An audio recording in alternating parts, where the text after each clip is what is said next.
Welcome to Session 5. We're going to talk about how to use the QGIS Processing Toolbox to analyze data in QGreenland.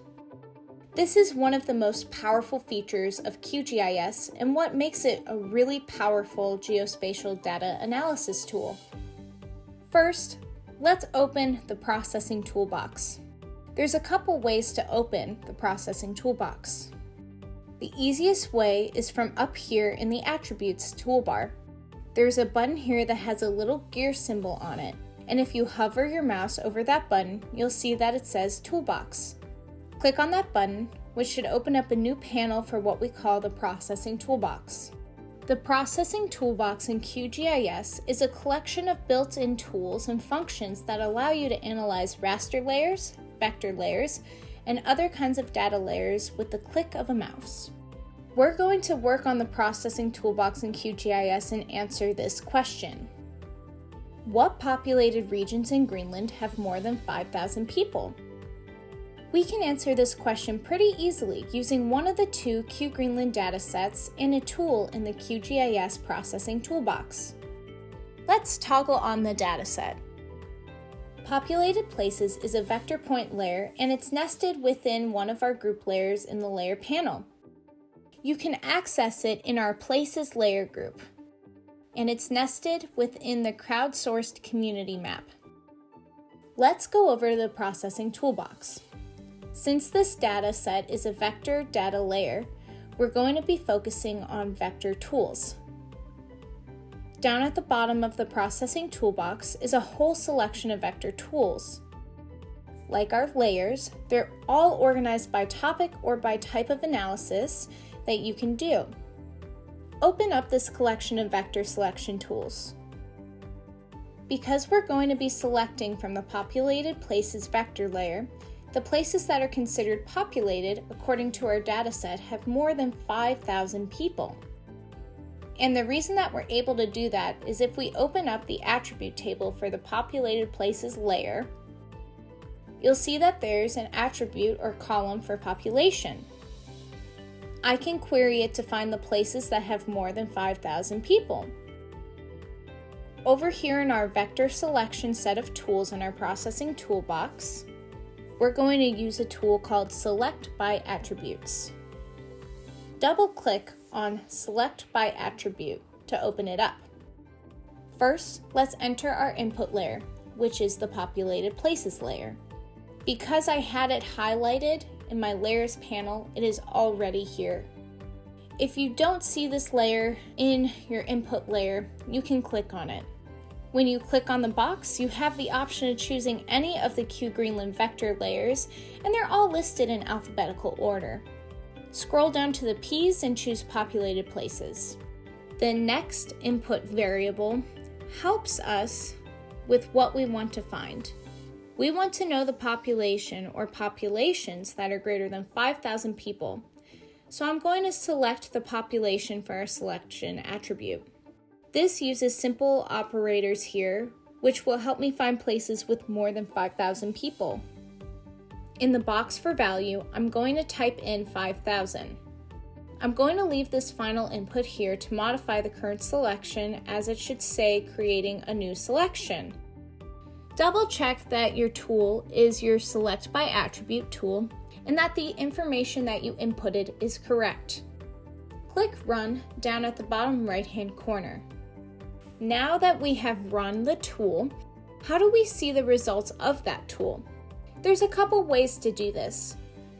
One is that any of the towns and populated places that we selected from that tool with more than 5,000 people will be highlighted in the map view. This can sometimes be tricky to see. I happen to know that Nook is going to be highlighted, so I'm going to zoom in here to show you that while it is a little tricky to see, the little white dot for Nanook is now yellow, which means it has been highlighted. Another way to find those results is to open up the attribute table for this layer. Go over to the layer in the Layers panel for Populated Places. You will see that the populated places that were selected with more than 5,000 people will be highlighted in our attribute table.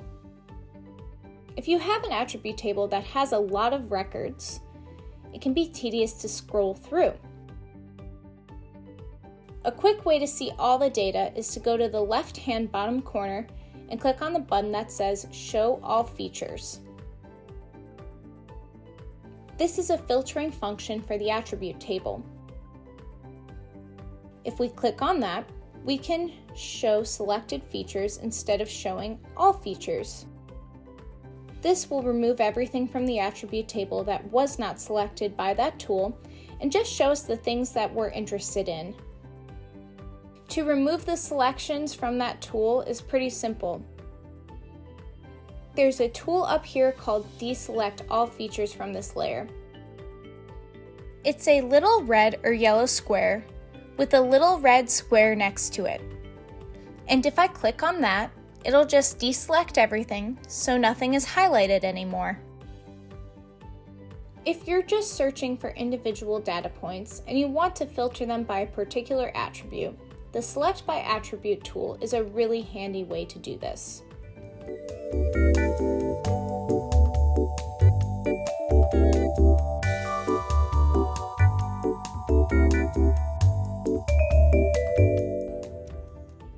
Let's look at another tool and example that we can use to query some of our QGreenland data. We're going to run a tool to do some layer statistics. Specifically, we're going to run a tool to answer the questions: what is the total number of people in Greenland's populated places, and what is the average size? We can answer all of these questions using one tool. Open the Vector Analysis tools.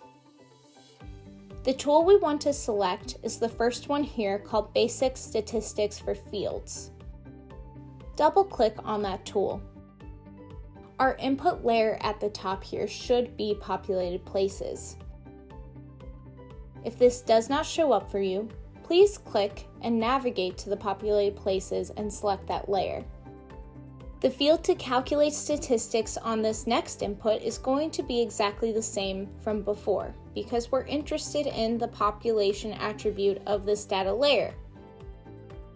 We want to know the statistics about population, so the total population and the average population size. Leave the last box as it is. If you run statistics, you have the option of saving your output to a permanent file somewhere on your computer. To do this, click on the box on the right-hand side of this input that has 3 little dots, and this will give you the option to browse a file or folder on your computer to save the output of this tool there. For the sake of this tutorial, I'm going to save it as a temporary file, and I recommend you do the same. Double check that your inputs look correct. Make sure that the population is the field we want to calculate statistics on. Click Run to run the tool. Once I exit out of this tool, I'm going to show you another way to find the results of that tool. You might notice that we have a couple of new panels showing up underneath our processing toolbox. Mine shows up over here on the right-hand side. It provides you a link to the file path which you can actually click on. When you click on it, it's going to open up a new window in your browser that shows you the results of that tool. This is all the statistics on the population attribute for that populated places layer. This mean value gives me the average size of the population for each of those places.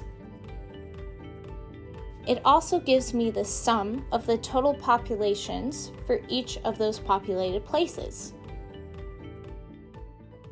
There's a whole bunch of other statistics that we could look at for that particular layer and attribute. Overall, this is a helpful tool to get you a sense of the statistics of a particular attribute in a layer really quickly. Let's do another example where we do an analysis of a raster layer using the processing toolbox. The question I would like to answer using the raster layer and tool in our processing toolbox is what is a good estimate of the Greenland ice sheet's volume? The data layer we are going to be using to answer that question is a raster layer called ice thickness, and it has a 150 meter resolution, which is a good estimate of the volume of ice in the Greenland ice sheet. If you open up this set of terrain model layers at the bottom, our ice thickness layers is nested within the bed machine set of layers. Toggle this layer on. To expand it, click the little arrow next to it. You can see that there is a lot to scroll through, but it can give you a sense of what the colors in this color ramp means in terms of its thickness. Since this is a raster layer, we are going to be using one of these tools in the raster tool options to analyze this layer. Go ahead and open up the set of tools under raster analysis. There are quite a few options, and the one that we're going to use is called raster surface volume. Double-click on that and open up the tool. Make sure that the input layer you want here is the ice thickness layer we just toggled on. The second input here is called band number, and there's only one option, so we're going to leave it here as is. This base level here is just asking us basically, where do we want to sum from? If we're going to sum up all of these grid cells of ice thickness, what is the minimum value we want to sum them up from? We're going to leave it at 0 because 0 means 0 thickness. So that's the minimum ice thickness any particular grid cell can have. The method that I'm going to use is to count only above the base level.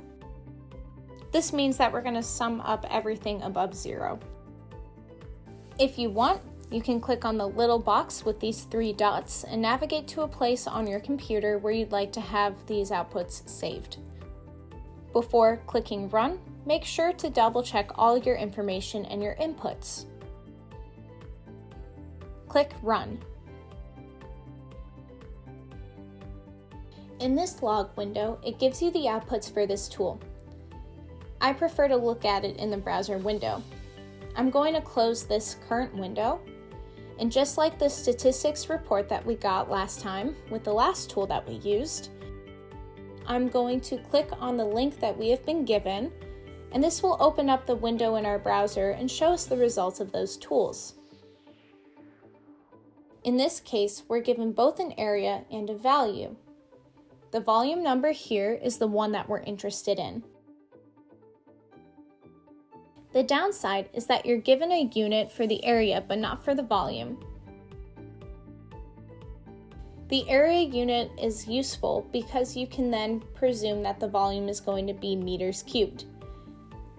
If you're not given units here, you can also go back to the layers property to see what units for these various layers are. In this session, I showed you 3 simple examples of how to analyze individual data layers in QGreenland using individual tools from the processing toolbox. Now it is your turn to explore the processing toolbox. Afterwards, click on the next session.